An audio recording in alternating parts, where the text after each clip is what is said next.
আমি আপনাদের সাথে কচুরমুখী দিয়ে ইলিশ মাছের রেসিপি শেয়ার করব। তো চলেন দেখে নেওয়া যাক যে কীভাবে আমি খুব সহজে কচুরমুখী দিয়ে ইলিশ মাছের রেসিপিটা রান্না করছি। এখানে প্রথমে আমি ইলিশ মাছটাকে সুন্দর করে কেটে ধুয়ে এই যে ভেজে রেখে দিয়েছি। তারপরে কচুরমুখীটাকে আমি কেটে নিয়ে আসি। জানেন অনেক কষ্ট হয়েছে কচুরমুখীটা কাটতে, কারণ যেহেতু আমার অ্যালার্জির সমস্যা, তো এই কচু জাতীয় জিনিস আমি কাটতে পারি না, কাটলেই আমার হাতে চুলকানি শুরু হয়ে যায়।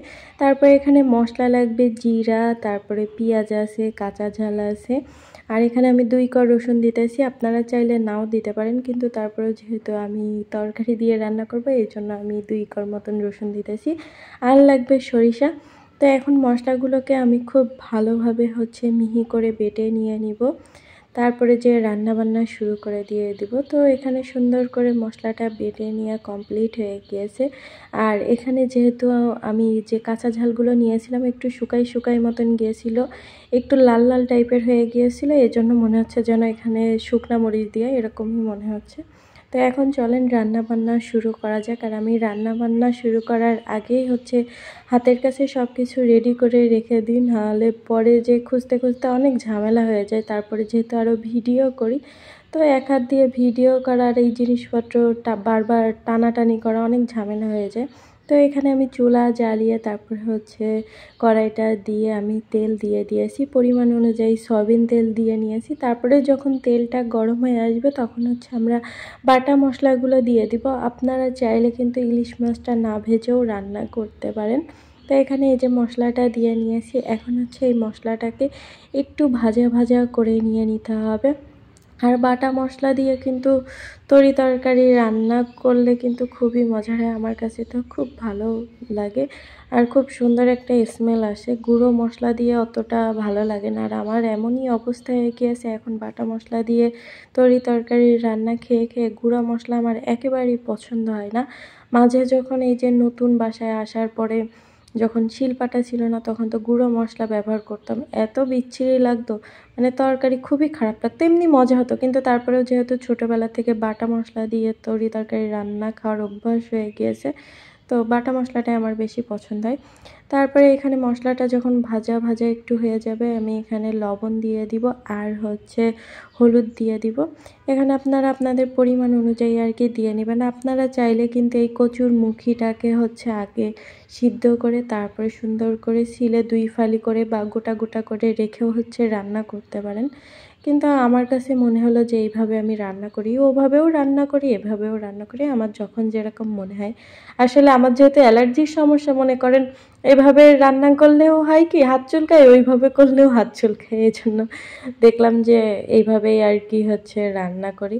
আর আজকে কচুরমুখীটা কাটতে যে আমার পুরো অবস্থা মানে খারাপ হয়ে গিয়েছে, হাতে পলিথিন বেঁধে কাটতে গিয়েছি, পারতেছিলাম না, পরে বাধ্য হয়ে মনে করেন হাতে সরিষার তেল দিয়ে আল্লাহর নাম করে কাটা শুরু করছি। এখন দেখতেছি হাতটা একটু চুলকানো শুরু হয়েছে। এই একটা সমস্যা, যাদের অ্যালার্জির সমস্যা, মানে খেলেও জ্বালা, তারপর আবার কচু জাতীয় জিনিস ধরলেও জ্বালা। তারপরে কচুটাকে মশলার ভিতরে দিয়ে খুব সুন্দর করে ভাজা ভাজা করে নিয়েছি আমি কিছুক্ষণের জন্য।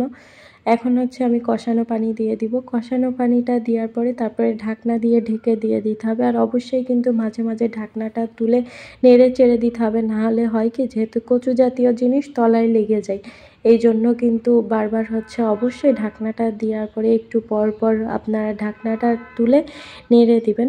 তো এখানে 3-4 মিনিট আমি ঢাকনাটা দিয়ে রাখছিলাম, তারপরে এই যে ঢাকনাটা আমি তুলে নিয়ে নিব। তারপরে দেখবেন যে কি সুন্দর, দেখেন কচুগুলো সিদ্ধ হয়ে গিয়েছে। আর এই কচুরমুখীর মানে মজাটাই আলাদা ছিল। এমনি বাজার থেকে যে কচু আমরা কিনে নিয়ে আসি মানে কচুরমুখী, সেটার স্বাদ ছিল অন্যরকম। আর এটা যেহেতু মানে আমার এলাকার থেকে নেওয়া, তো এর স্বাদটা একটু অন্যরকম ছিল, একেবারে যারা চাষ করে সেখান থেকে নিয়ে আসছিলাম, এত মজার ছিল। তবে কচুগুলো দেখলে আপনার পছন্দ হবে না, প্রচুর পরিমাণে কালো কালো মতন ছিল। তো যাই হোক, এখন আমি এই যে মাছগুলো দিয়ে দিব।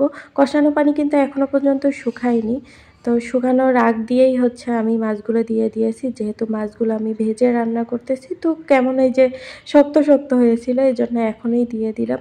যখন কষানো পানি শুকিয়ে যাবে ঝোলের পানি দিয়ে দিব, তখনও আপনারা চাইলে দিয়ে দিতে পারেন। এখন হচ্ছে আমি অপেক্ষায় ছিলাম যে কখন হচ্ছে শুকিয়ে যাবে। আর কচু রান্না করতে যেয়ে কিন্তু কোনো সময় হচ্ছে চুলার পাশ থেকে নড়বেন না, তাহলে দেখবেন যে কিভাবে জানি তলায় লেগে যাচ্ছে। আর দেখতেই পাচ্ছেন কচুটা কিন্তু খুব ভালোভাবে সিদ্ধ হয়ে গিয়েছে, কচুর মুখী তার মানে আর কি। আপনারা আবার এই মানে কচু কচু বলতেছি বলে আবার অন্যভাবে নিয়েন না। তো এখন হচ্ছে আমি এখানে ঝোলের পানি দিয়ে দিয়েছি। ঝোলের পানিটা পরিমাণ অনুযায়ী দিতে হবে, তবে একটু বেশি করে দিবেন, যেহেতু কচু মানে কচুর মুখী কচু জাতীয় জিনিস তো হয় কি কচুতে তারপর আলুতে কিন্তু যতই ঝোল দেন না কেন দেখবেন যে একেবারেই বসে যায়। এই জন্য আমি একটু বেশি করেই হচ্ছে ঝোল দিয়েছি, আবার বেশি করেই হচ্ছে আবার একটু ঝোল রাখবো, নাহলে ঠান্ডা হতে হতে একেবারেই বসে যাবে। এই যে আমার রান্না করা মনে করেন যে কমপ্লিট হয়ে গিয়েছে। আর নামানোর আগে অবশ্যই হচ্ছে লবণটা দেখে নিয়ে নিতে হবে যে লবণটা ঠিকঠাক আছে কিনা।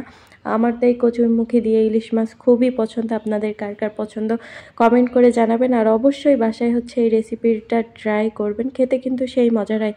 জানেন আগে আমি কচু জাতীয় কোনো জিনিসই খেতাম না, কিন্তু আমার বোন একদিন হচ্ছে এই যে কচুরমুখী দিয়ে ইলিশ মাছ রান্না করছিল, এত মজা লাগছিল। তারপর থেকে আমি এই কচুরমুখীটা খাই, তবে মান কচু বা অন্য কচু শাক পাতা ওইভাবে আমি পছন্দ করি না। তা আপনারাও কিন্তু অবশ্যই বাসায় ট্রাই করবেন আর আমাকে কমেন্ট করে জানাবেন যে খেতে কেমন হয়েছে। আল্লাহ হাফেজ।